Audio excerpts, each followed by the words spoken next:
Media మిత్రులందరికీ కూడా నమస్కారం అండి. పిలిచినంతనే మీరందరూ వచ్చినందుకు నిజంగా హృదయపూర్వక ధన్యవాదాలు. ఈ కేసు అంతటికి కూడా బయటకు రావడానికి నిజంగా మీడియా మిత్రుల సహకారం ఎంతో గొప్పది. ఈరోజు మనం డీజీ గారిని కలవడానికి మనం ఇక్కడ డీజీపీ ఆఫీస్కి రావడం జరిగింది. పర్పస్ ఏంటంటే మన మంగ్లీ గారి కేసుకు సంబంధించి నేను బాధితుల తరపున వాదిస్తున్నప్పుడు ఎంతోమంది నాకు కాల్స్ చేయడం, బెదిరించడం అవన్నీ కూడా నేను పెన్ డ్రైవ్లో వేసి ఇప్పుడు డీజీ గారికి ఇవ్వడం జరుగుతుంది. అయితే విషయం ఏంటంటే ఇక్కడ ఆమె కేసు వాదిస్తున్న దగ్గర నుంచి నాటకీయ పరిణామాలు, ఒక వ్యక్తి అయితే సోషల్ మీడియా వేదికగా చాలా అసభ్యంగా జిగుప్సాకరంగా మాట్లాడటం, అదేవిధంగా వాళ్ళకి సంబంధించినటువంటి కమ్యూనిటీ లీడర్లు నాకు ఫోన్ చేసి బెదిరించడం, అదేవిధంగా మీకు తెలుసు పంజాగుట్టలో జరిగినటువంటి నాటకీయ పరిణామం మీరంతా చూశారు.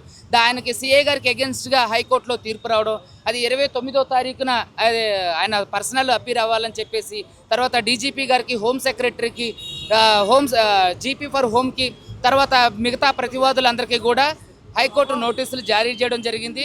అదేవిధంగా ఎవరైతే సిఐ గారు రామకృష్ణ గారు ఉన్నారో ఆయనకి ఎగెన్స్ట్గా ఏ హక్కుతో మీరు ఆయనకి బ్రీత్ అనలైజర్ టెస్ట్ చేశారు, బిఎన్ఎస్ఎస్లో ఏ సెక్షన్ ఆధారం చేసుకొని మీరు ఆయన్ని అంటే బ్రీత్ అనలైజ్ చేశారు, మీరు పోలీస్ స్టేషన్కి వచ్చే వారిని అందరినీ ఇలాగే చేస్తారా, మీ సమాధానాన్ని 29వ తారీఖు అంటే 2 వారాల్లోపు తెలియజేయని పక్షంలో ఆయన సస్పెండ్ అవడానికి కూడా అవకాశం ఉంది. అయితే ఈ క్రమంలో మనకి ఏంటంటే ఈ మంగ్లీ గారి కేసు వాదిస్తున్నప్పుడు నుంచి ఆవిడ మీద కేసులు పెట్టి ఆవిడకి సంబంధించినటువంటి విషయాలన్నీ కూడా నేను మీడియాలో చెప్పడం ద్వారా అనేక మంది నాకు ఫోన్ చేసి వాళ్ళ కమ్యూనిటీ పెద్దల దగ్గర నుంచి, అదేవిధంగా ఉస్మానియా యూనివర్సిటీలో వాళ్ళ కమ్యూనిటీకి సంబంధించినటువంటి కొంతమంది ఎవరైతే ఉన్నారో ఏది లీడర్లుగా చెప్పుకుంటూ news and print and electronic మీడియాలో నన్ను బహిరంగంగా బెదిరించారో వాళ్ళందరి మీద యాక్షన్ తీసుకోమని, అదేవిధంగా ఎవరైతే మంగ్లీ ఉన్నారో ఇప్పటి వరకు కూడా ఎందుకని వాళ్ళ తమ్ముడి మీద కేసు ఫైల్ చేయలేదు, నిజాన్ని నిర్భయంగా బయటకు తీసుకురావడానికి మంగ్లీ గారికి ఎందుకు భయం? నేను ఏమంటాను అంటే బాధితులందరూ చెప్పేది మంగ్లీ గారి తమ్ముడు శివ ఉన్నాడు అని, కానీ ఇంతవరకు మధు మీద కానీ, రమావత్ మధు మీద కానీ, వాళ్ళ తమ్ముడు శివ మీద కానీ, పాల్దియ భరత్ కుమార్ చౌహాన్ మీద కానీ, పాల్దియ శైలజా చౌహాన్ మీద కానీ ఎందుకని బాధితుల తరపు నుంచి ఆవిడ ఇంతవరకు కేసు ఫైల్ చేయలేదు? మీరు చూశారు, ఒక వ్యక్తి ఈరోజు వాళ్ళ కమ్యూనిటీకి సంబంధించినటువంటి జనసేనకు సంబంధించినటువంటి నాయకుడు ఇక్కడికి వెళ్ళి ఏది ఫిలిం ఛాంబర్, అదేవిధంగా మా అసోసియేషన్కి వెళ్ళి ఈ కేసు తేలేంత వరకు ఆవిడని సినిమాలలో పాడించొద్దు అని చెప్పడం, ఇది నిజంగా శుభ పరిణామం. ఏంటంటే ఇక్కడ ఆవిడ కమ్యూనిటీని బేస్ చేసుకొని అడ్వకేట్లను ప్రభావితం చేస్తుంది. ఇది చాలా తప్పు వ్యవస్థ. ఇది సమాజంలో ఒక తీరని అంటే ఒక అసాంఘిక చర్యగా మేము పేర్కొంటున్నాం. చాలామంది న్యాయవాదులు ఈరోజు నాకు అండగా రావడం జరిగింది, అదేవిధంగా ఎంతోమంది మాకు సపోర్ట్ చేయడం జరిగింది. అదేవిధంగా మీరు అందరూ చూస్తున్నట్లయితే సమాజంలో ఎవరైతే బాధితులు ఉన్నారో బాధితుల తరపున ప్రతి ఒక్కరూ వాళ్ళ గలం ఇవ్వడం నిజంగా చాలా సంతోషం. ఆల్రెడీ డీజీ గారికి నేను ఈ కేసు ఇవ్వడం జరిగింది. సో ఆయన వెంటనే యాక్షన్ తీసుకుంటారు. మరి ముఖ్యంగా ఈరోజు కలవడానికి గల అంశం ఏంటంటే పర్సనల్ సెక్యూరిటీ ఇవ్వడం కోసం నేను ఆయన కలిసా. సో పర్సనల్ సెక్యూరిటీ కోసం కలిసా, సముఖంగానే ఉన్నారు. సో తప్పకుండా నేను ఆశిస్తున్నా నాకు పర్సనల్ సెక్యూరిటీ ఏర్పాటు చేస్తారని చెప్పేసి. అదేవిధంగా ప్రతి ఒక్క న్యాయవాది ఈరోజు మీరు గళం విప్పాలండి. న్యాయ వ్యవస్థ మీద ఒక తీరని అపవాదు ఈ మంగ్లీ గారు వేయడం జరిగింది. ఎవరైతే బాధితులు ఉన్నారో వాళ్ళ తరఫున కేసు వేస్తున్నటువంటి అడ్వకేట్ సుబ్బు మీద మీరు కేసు ఫైల్ చేశారు. అసలు ఇది ఎంతవరకు కరెక్ట్? అసలు సుబ్బు ఎవరు?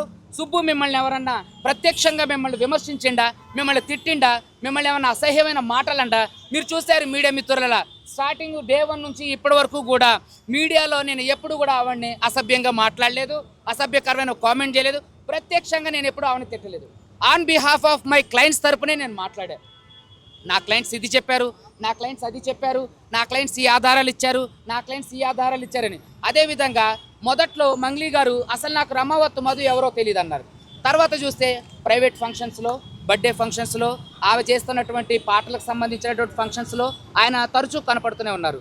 తర్వాత మా బంజారా బిడ్డ మేము ఆయన్ని ఆదరించామన్నారు. సో ఇవన్నీ కూడా ఏంటి అని అంటే ఇవన్నీ మభ్యపెట్టేవి. సో దయచేసి మంగ్లీ గారికి ఒకటే విజ్ఞప్తి చేస్తున్నా, వీరందరి మీద కూడా మీరు కేసులు ఫైల్ చేయండి. అడ్వకేట్ సుబ్బుని మీద చేస్తే రేపొద్దున న్యాయ వ్యవస్థ ప్రభావితం అయ్యే అవకాశం ఉంది. ఇది నిజంగా తీరని అన్యాయం.